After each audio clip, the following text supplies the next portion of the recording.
on the streets. It's BowlzNBeatz. What's good, everybody? And welcome back to another episode with your host, X. It's a new year, and you know what that means.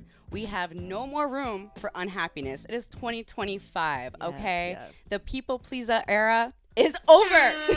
And here to join the conversation is the one and only Big Mish.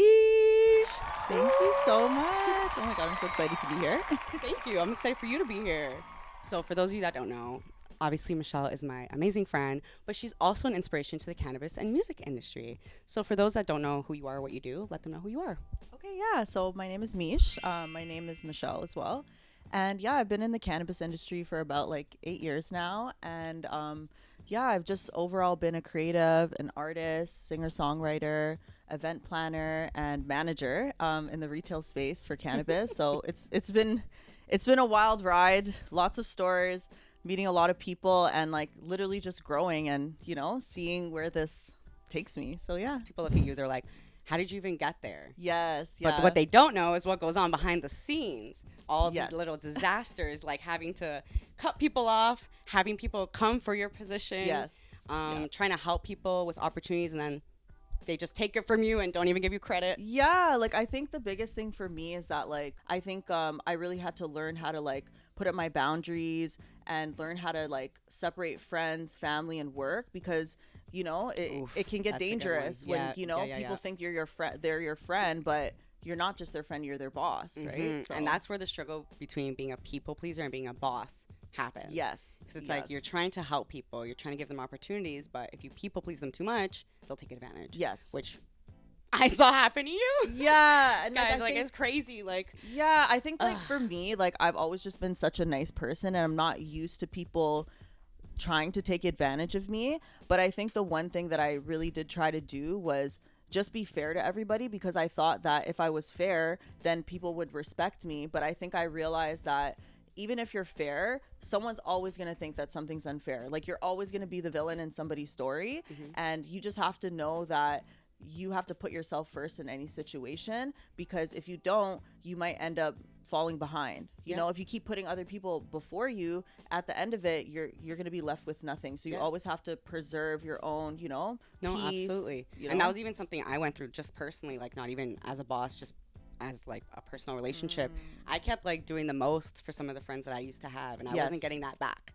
I was like throwing secret birthday parties. Like if they were like crying, I'm like, I'm there, girl. But like when I needed somebody, it wasn't being reciprocated. And it got to the point where like it was resentment. Like I was resenting them when I should have just stopped being a people pleaser and cut them off. Set my boundaries and being like, this is done. And of course you can struggle with that when you're a boss, because now your friends are depending on you for a paycheck, for an opportunity. You're like, damn, I have to cut them off from that. But hey, you feel guilty too. you got to do what you got to do, because it's going to bite you in the ass. 100%. Because if I had just cut off those girls from the beginning, the second I realized they weren't real friends, I wouldn't have gotten hurt. But I decided, let me put up with it. Let me continue, which you understand. Like, let me put up with it, even though I know what they're doing isn't okay. Yeah, like I think I've learned that like sometimes too many chances is too many chances. Like there's only so much room you can have for tolerance, where it's just like that person is like not respecting you. And I think it also has to do with enabling people. Like, you know, the saying, like people say like people treat you how you let them treat you. Yes. So like if someone's treating you unfairly, more of the times it's like you didn't say something the first time. And like that's what I realize now too. Like you really have to advocate for yourself the first time, because if you keep letting it slide, it's true. And honestly, I think the most bittersweet lesson of not being a people pleaser was realizing how many people around me actually weren't my friend. It's like the second I wasn't going above and beyond for them, the second I wasn't letting them take advantage of me while they're doing nothing for me in return, it was like, where's the calls? Opportunists. Where's the invites? Where's the, hey girl, how are you? It was, nobody cared about me. So it was like, damn, as much as it hurt, at the same time, I was like, thank God. Yeah. Because I would have not known this entire time and just been giving my opportunities, my energy, you know, to people that don't deserve it. Yeah, like I honestly feel like when something bad happens, or like I'm given a sign that like someone's not like who I could trust, or you know, there's like a bad energy, I just say thank God. Like thank God I found out now. It's better to find out sooner instead of planning or putting more intention, more energy into a relationship or connection that is not going to go anywhere. So I always be like, okay, this is a good sign that, you know, I can just move forward, you know, let things go. A lot of people go through this. Like, everyone thinks they're alone when they have like no friends after setting boundaries. Yeah. That's totally normal. Like, that sense of loneliness is totally normal. It just means that you have boundaries. You have standards. You're not just letting anybody back in your life. Because I'll be honest, when I cut off those people who I knew I was just people pleasing, I did feel lonely for a bit. Yeah. I was like, should I start being their friends again just for the company? Even though I know like they're probably fake. Yeah. But honestly, sticking it through and just like being with myself, so worth it. Yeah. So worth it. I cut off so many people during 2024, beginning of 2024. Yeah. It was a huge realization for me that I really need to put up boundaries and that I needed to separate work and, you know, play. I think that there's a lot of times when like you can just feel like you're just not, you know, yourself anymore. Like people know too much about you. And I feel like in the workplace, people shouldn't know too much about you. Like, they're not your friends, they're your coworkers. Yeah, and it starts to affect your mental health, right? Because you're like crashing out over them. You're like losing your mind over why aren't you respecting me or being a real friend. And the whole time it's like, that's kind of on me because I should have just cut you off instead of trying to keep you in my life when you bring nothing to the table. Yeah, and I think honestly the retail space kind of had its like toll on me. Like, I kind of hit a plateau and I felt like it was time for me to move on from the retail space. I think there's a lot of like stagnant energy there in terms of your ability to grow, and that's something that we even tried to do, you know, and that was our first conversation of like, you want to grow in cannabis, I want to grow in the cannabis space too. So it's unfortunate to see that there's so much barriers that we can't pass right now. I still have hope. We still have a lot of time, you know. We're still like 5-10 years behind a lot of the other states and places that have legalized before us. So I think that we just have to stay optimistic. And the one thing I always told the staff was like, you know, this is just a pit stop to your final destination. So honestly, like, you know, try and figure out who you can meet, who you can connect with, what you do best in the space so that you always have something that you can do outside of the retail space, because it's very transactional, you know? Exactly. And I just want to give you your flowers real quick because it's so refreshing to just meet another person, especially a woman, who isn't in competition with you. Like, we clearly are in the same industry. You literally hired me. So, funny story. Michelle is actually my ex-boss. Yes. And that's actually how we met. I still work there and there's no beef. Like, you know what I mean? It's all love. And even when I started working there, I'd always tell you, like, I want the best for you. Well, and, I feel like a natural born leader, you're never wanting that position. You never necessarily want it. It's something that's like bestowed upon you. And I feel like that kind of happened for me because I was always fair. I was always had like strong morals and like I wasn't easily influenced and I always wanted things to be fair. And I think when other people see those qualities in you and they also have a good heart, they're going to know who to leave in charge. And I think that's what makes a great leader. It's not that you want that position, it's that you're meant for that position. So starting off in cannabis, I just started as like a bud tender. I was like, oh, let me just do this for fun. Like, I always want to just learn and see how things work. Like, I never want to like take on too much responsibility because I don't ever want to disappoint people, right? Like, I have so much pride in like my worth ethic and showing up as like a person that people can respect and rely on, that you know what I mean? You can't just jump in and think you're going to be at the top and know what you're doing. You have to be on the ground floor, work with other people, you know what I mean? So once I did that, I remember I had my first interview for to work at this illegal store, and they were like, I was in university at the time, they're like, you're overqualified. And I was like, well, I still want to do it. Yes. And they were like, sure. And then like, I remember in like 3 months, I was already the manager. Like, somebody walked out on the job or something, there was a raid and someone wanted to leave. And like, I think it just got bestowed upon me. And at the time I was like, you know what, I think I can do more with this. So I started working with Cafe and, you know, other brands that like, yeah, maybe they're not on the legal side, but they're still, you know, for equal access, and they still want to support people when it was a time when having cannabis could get you arrested, right? So, you know, we have to think about those things and all the people that were on the workforce when we weren't protected. We didn't have, you know, HR. We didn't have people who could have our backs in those situations. So we're still learning, we're still growing. And like, now being a manager in the legal space, I saw that there was different qualities in people that worked in the illegal side of cannabis and people who were coming from the retail space. Very different morals, very different protocols, knowing how to like follow the chain of command.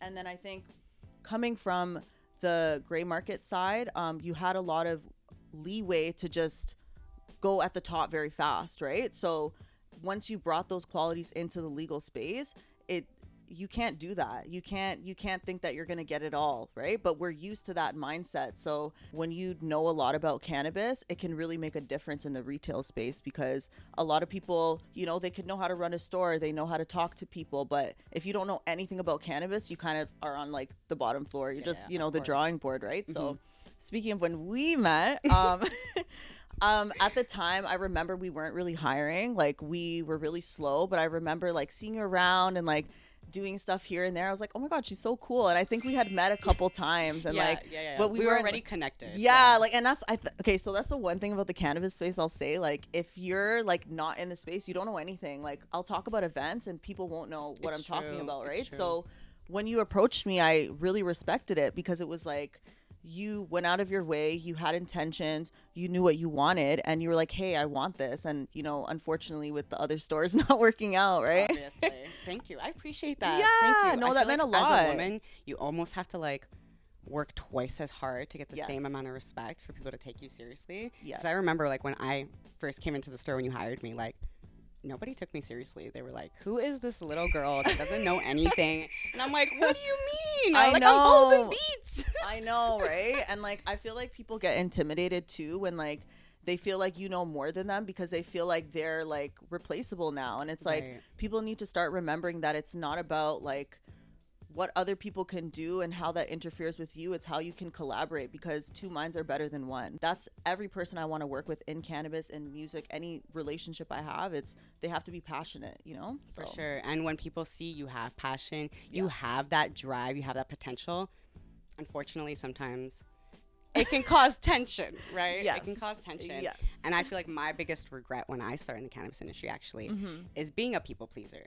You know what I mean? I was so worried, like, oh my God, I want this person to like me. I want this person to be my friend. I don't want this person to go around and like give me dirty looks, that I was neglecting opportunities for myself. Yeah, walking I was on making eggshells. myself small to make other people feel comfortable. It's definitely a cutthroat industry for sure. Yeah, it is. It is. And I learned that a lot. Like, I learned that, like, especially when you're a female, I remember the biggest thing one of them said to me was like, you need to put on your big girl pants. And I was like, that's like the third or fourth time I've heard that, like, while working in cannabis, especially from men. It's like, they want you to be this like strict person. It's like, I'm not used to that, but you need to have those qualities. Oh, you need to be. Yeah. You can't be too nice. Yeah. No. You'll get taken advantage of for sure. That's why every time you ever see a female boss, she's labeled as a bitch. Yeah. And I got that thing too. Nice. I mean, you were nice. Look what happened. It bit you in the ass. Yeah. And then it's like, and then you're rude, and it's like everyone's calling you a bitch, or everyone's saying like, oh, she's rude and she's this, she doesn't have any sympathy for anyone. So it's like, there's almost no space for you to just be yourself. But I think also it comes with wanting to be a manager. Like, if you want to be a manager, there's certain things that come with it. And I think that's a bigger issue too, is that people want to be a manager for the pay, or they want to be a bigger manager they want to be a manager for the title, but they don't want to actually take on the responsibilities that come with it. It's true. And like you said, it's almost like a quality in you. Yeah. Like, some people just have that leadership quality. And when you have that leadership quality, a lot of people around you will be kind of jealous of it. You know what I mean? A lot of people are like, I wish I had that confidence. I wish I had that leadership quality. And they'll start to resent you for it, which obviously you felt in that environment. Yeah, well, and then even going back to why I had to leave the last cannabis store I was with, like, everything was perfectly fine. It was only until another employee who was under me went to HR to complain about me. And it's just like, there was actually nothing wrong. And they actually came and apologized to me afterwards. Won't say names, but it's just like, it's funny that, you know, you went out of your way to ruin something that was going on. Mind you, this is her friend. Yeah, this is supposed to be my friend. This is not just an employee that hates their boss. Yeah, this is a friend. Well, I basically hired everyone at the store, so it's like, it's pretty much that store was. That's why they say don't do business with friends. You can't, and it's like, a lot of people that I worked with in the past were from other stores that I had worked with, so it's like, you think you have this relationship with people, but you don't really know these people. You only see what they show you, and that goes for anyone that you meet. You don't really know people. And again, the whole people pleaser thing. The minute you stopped people pleasing, look what happens. There's people trying to get you fired, and it's like, you could have just came to me. If you were actually my friend, you would come to me and be like, hey, what you're doing isn't cool, or like, you got to do a better job, whatever. You wouldn't try to just screw me over, right? Well, and then also too, it's more of just like, they want what they think you have. But now that they get what you have, which could be the store, which could be your job, which could be, you know, the role that they think they're going to have. It's not going to come with the pay. It's not going to come with the respect, and it's going to come with more work, because that's what a manager does. They take care of everything that nobody else wants to do. Yes, unfortunately, those are the cons of being pretty. Yeah. Well, people always discredit your work. They think like, oh, you did not work for that. You're just pretty. You just got the opportunity. You know how many ideas I've had that like they're like, oh, that'll never work. I remember at my old cannabis store, I was like, oh, I think we should like renovate this and we can make the bud room bigger and all this ideas. And they're like, oh, that'll never work. And I remember I went back like 2 years later and my exact idea they did. And I was like, bruh. All right. Oh my God. Another goal, stop sharing ideas, because people will really do that. They'll come to you. Again, they're not your genuine friends, but they want your ideas. Yeah. They want your energy. They want your resources, but aren't giving you anything back. You need to cut them off. Yeah, your intellectual property, like you really need to make sure that you secure your ideas and you're only sharing with people that, you know, actually really care about what you're doing, and they're not in a space where they have a scarcity mindset to not share things with you or to withhold back things, because I think that's really what the issue is that when you're working with people that you can't trust, then you don't actually get closer to your goal. That's true. Just kind of like, you know, you're just in this stagnant space, and like when you're around people that you're aligned with, more things happen. It's true. You ever see those people that like constantly watch your posts, but they won't like or support you, but then they'll like and support someone else who's doing exactly what you're doing, and you're like, bruh. Yeah. Well, that's the whole thing of like people not inviting you places because they're afraid that you're gonna take the spotlight. That's crazy. You know? It's a real thing. My favorite thing to do is hype people up. I'm like, that's crazy. Me too. But you know what? Not everyone's like that. Not everyone's raised the same. Not everyone has the same morals. 100%. And I think people have been through things where like they feel like their opportunities have been taken from them. So then they have to like hoard all the opportunities, all the knowledge, any connections that they have. Like I've had people like be like, oh, like that was my connect. Like, why did you message them? And I'm like, what do you mean? Why did I message them? Like, I was actually even supporting you. I was so 100%. Grateful that they had met you. But at the same time, like not everybody is going to see things how you see them. A lot of people are projecting their fears or insecurities onto you. Yes. And as I get older, I realize the saying like your friends are who you are. Yes. Is so true. You are what you eat. Because like I said, I love hyping up my friends. I love seeing them win. So if I'm not surrounded by people who are also like that, what can I expect? Why do I expect that? Right? No. Like the minute we met, we were like, ooh, like we felt that energy. I'm like, okay, she's a real one. Like we're good. And hey, look how much opportunities we've created together. Yeah. Like how many amazing moments we've created. Like how many connects we've shared. It's like, it's a win-win. And that's why you got to surround yourself with people who are like you. It's like I can pop off and you won't feel intimidated. You'll pop off too. Yeah, no, shout out BowlzNBeatz. Like this is so cool. I love this experience. I was so excited to be able to be on here and share my opinions and like be able to talk with you and like 2025. Yes, girl. Real friends only. No, for real. And that goes for guys too. I feel like guys actually struggle with it even more because they're not, a lot of them aren't social. They're not really emotional beings. So they don't really care. They know their boys are fake and they're kind of like, whatever. But then your boys will drag you down. Like, you know what I mean? Like, look at your 5 friends and who they are is who you'll be. Yeah. And I started realizing that, like, I'm hanging around with people who aren't supporting me, aren't making me feel good. Like, clearly that's why I don't feel good. Yeah. Right? Yeah, no, literally it's even in relationships. Like it could be like your partner's friends, like that are affecting or clouding your relationship. It can be your own partner. It could be your family even. Like there's so many people that you can't even control who you're around. It could be that coworker at work who's just saying negative things all day. So it's really important to like hone in on your peace and not let anyone break you out of character. And that's what I'm really working on this year and last year is like how to just stay in my peace mode, you know? Yes. So. No, I love that. Literally, that's also what I'm working on. Not letting people get you out of character. No, because that's what brings you down. That brings you to a lower vibration. Yeah. We don't want that. No. Really be stern in your decisions. And don't be easily influenced, you know? Like, you've been put in this spot for a reason. And if people are entrusting you with decision making, don't leave it up to other people. Don't allow other people to influence how you feel. And like just always be there for the people who support you back and take notice of that when people don't support you. And you mentioned, obviously you lost friends and all of that. So what did you do during that time period where you were losing your friends? How did you kind of heal in that moment? Because obviously it affects your mental health. Honestly, losing a friend sometimes is worse than a breakup. Like that shit hurts. So how do you kind of deal with that? Because it does affect your mental health. Yeah, and I love that question. Like, mental health is a really, really big thing for me. Like, I've struggled with mental health. I know a lot of people who have struggled with it too. It's not an easy thing to talk about. Yeah. I think for me, it was really getting close back with my family. You know, we're not perfect. Families aren't perfect. They're, you know, you're chosen people. You don't get to choose your family. And even if there's differences with your parents, with your siblings, with your aunts and uncles, whoever it is, it's like, you just have to hold on to whoever you have, even like your friends that are family, you know, that don't have anybody else.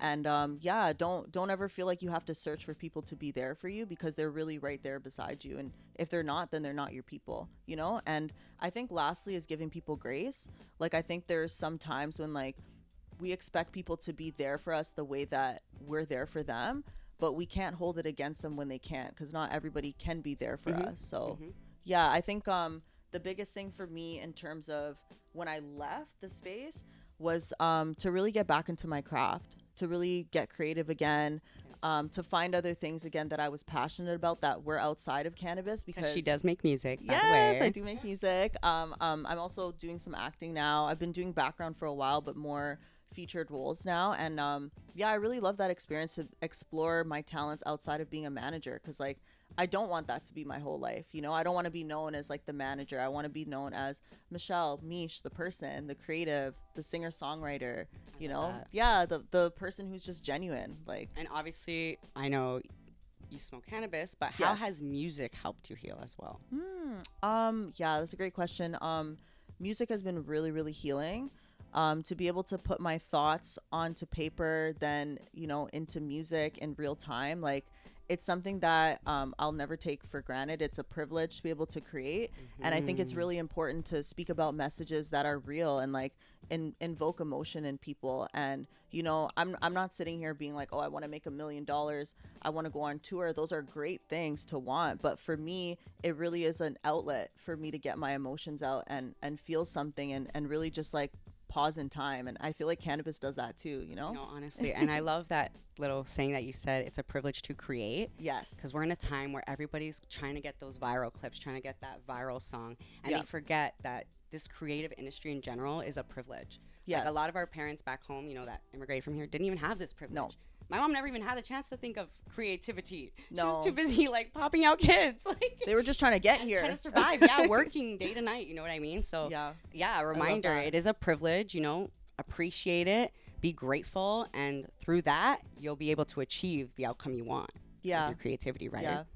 Yeah. Like, I think you can put it in any field. Like, I feel like people think creativity and they think, like, pen and paper. They think, like, painting or drawing, and it's like, no, creativity is in everything. Like, this is an art form itself. Your set, you know, 100%. The film industry, even in business, the way you create a spreadsheet, like, it can really be used in any field. And it's just tapping into that side of yourself, because if you hold on to that side of yourself and you don't have an outlet, you bottle it up, and that's what creates that like isolation from other people. You don't feel understood, but you just haven't created your outlet. No, honestly. Now I'm going to do something new right now. I'm going to put you on the spot, okay? Because I do this to everybody. Yes, you're my friend, but girl, we're still doing business. So I'm going to ask you, since you're such a singer, can you sing for us right now on the spot? I'm sure. Oh, someone get her water. Yeah. You're like, oh, let me get up. I do this to every guest. I was hesitating, but I'm like, nah. How long? Like, you're so good. Yeah, just a little something. Let people know what they can expect from you. Show them you got talent, because BowlzNBeatz is all about showing talent. No, for real. Honestly, I was just like, let me just do the first song that came to my head. So the first song that came to my head was Ain't Got Nothing by Alicia Keys. So some people want diamond rings, some just want everything, but everything means nothing if I ain't got you. Ooh. She said bet. I sing that like every morning in the shower. Yes, not the shower. Love it. Yes. As you know, we were just talking about how creativity is a privilege. I do want to remind a lot of artists, because this is something I have experienced. I created this platform to give people opportunities, and I feel like a lot of artists don't take the opportunities that are there for them. The amount of artists that I have had feel like they're too good to come on here. Oh, wow. Yeah. And I think that is probably Toronto's biggest issue when it comes to artistry. It's not the lack of talent. It's It's not the lack of creativity. It's not the lack of resources. It's not knowing how to move professional and take opportunities when it's there for you. And, you know, I'm not going to mention names, but I had asked somebody to be on my last cypher. Okay. And he's like, yeah, I'm down, showing up. The day before, I'm like, hey, just confirming, like, you're coming, right? Mm-hmm. Doesn't answer me. The day of, I'm like, hey, you're coming, right? Doesn't answer me. So I had to find a replacement last minute. He was all right. And so that kind of, like, messed up the flow, but I was like, whatever. Like, clearly he's not serious about his craft. Yeah. So I wait a month because I'm like, maybe an emergency happened. Again, being a people pleaser, still giving this man the benefit of the doubt. I'm like, maybe something happened. He starts ghosting me, leaves me on red. So I hit that unfollow. Yeah. Tell me how he has the audacity to be like, thanks for the unfollow. I thought you supported artists. Mic drop. Mic drop. I don't support artists that don't support me. This is what I mean. Like, there's somebody out here trying to give you an opportunity. Yeah. And instead of you taking it, you move on professional and then feel entitled to it. Yes. Like, that is Toronto artists' biggest issue. It's the damn ego. You know what I'll say? Working with a lot of different artists, working in that space of like doing events and wanting to bring people out performance-wise, I think that a lot of artists need to realize that it's not an artist to like fan base anymore. It's artist to artist. Like you have to respect other people's craft. If you want people to listen, you have to give an ear too. And 100%. You know, I think it's again, like maybe that's a sign. If they feel like they're too good, that's fine, you know? But literally, I'm like, go be great then. Go be great. Go be great. But if you're a person who wants to really grow in the industry, take advantage of all the resources you can. Like, don't like think less of anybody. Like maybe it's a small show. Maybe there's going to be 10 people there, 20, 30 people, but there might be one fan that you meet there that becomes like, you know, your greatest supporter. And that shows me you don't really want it. Yeah, you don't want it gotta like start that. Small, you really don't. Like if Drake's out here supporting small businesses, small podcasts, small comedians, what makes you think you're too good? Yeah. Like, that shit's crazy. That's why he's there. Yeah. Because some people will feel like that, though. Some people do feel like they're better than you. And you know what? That's fine. Like, I think it's one of those, like, realistic moments where, like, if someone doesn't want to be humble, then you just have to know how to, like, you know? Yeah. And you know what? The old me, the people pleaser me would have been like, oh my God, I'm so sorry. Be on my next cypher. But you know what? After talking to DJ T Jr., shout out her, my last episode, love her. She reminded me, like, as a woman, you need to demand respect. Yes. Because if they're not respecting you, like not even just giving you a reply, clearly goes to show they're not taking you seriously. They don't think about you as a professional. Like, so yeah, my people pleaser era, over. Well, they're already thinking that you got there because you know somebody or you did something with someone. So they already have these assumptions of you as soon as you walk in the door. So, like, you already have to have a guard up, you know, which sucks, but. Right. But, hey, I mean, the pros are definitely outweighing the cons for the podcast. Yes. I had way more great experiences than I had bad. And, again, it's like a lesson, right? I've learned, and I'll continue to learn. Every day. Exactly. But before we wrap it up, can you tell our audience what they can expect from you and if you have anything coming up? Yeah. Okay, so I have a new song dropping February 14th. For Valentine's Day. So it's a collab with a Nigerian artist. So he lives out there. We've been working on it for the past couple months, and we're ready to show the world, and we have some nice Afrobeat vibes, get you in your feels, get you dancing, and like very up tempo, and just feel good energy. Like I just love that about my music. Just want to keep uplifting people. Yeah, so, and I feel like we need more of that right now, like feel good music. Yeah, right? And I think positivity. Too, like we have an announcement together, kind of like we're working on some events, some 420 stuff coming up. Like that, I feel like that's literally like our Christmas or something. Like, I was like, oh my God, I have to plan around 420. No, literally, like, oh my God, 420 is coming. My friends already asked me like, oh, do you want to collab? I'm like, okay, well, I might be booked, and I was like, like booked I'll and let you busy know. all 2025. Yeah, like yes, as she mentioned, stay tuned because we do have some good events coming for y'all. Okay, this year we are not holding back on our potential anymore. We're reaching for the stars and then some. So thank you so much for being here, girl. I'll see you in 2 minutes when we ball up. Oh, but I'm ready for that. All right, guys, we're gonna wrap it up. Thanks for joining us. As always, comment, like, subscribe, all that goodish. Word on the streets. It's BowlzNBeatz. Bye. All right.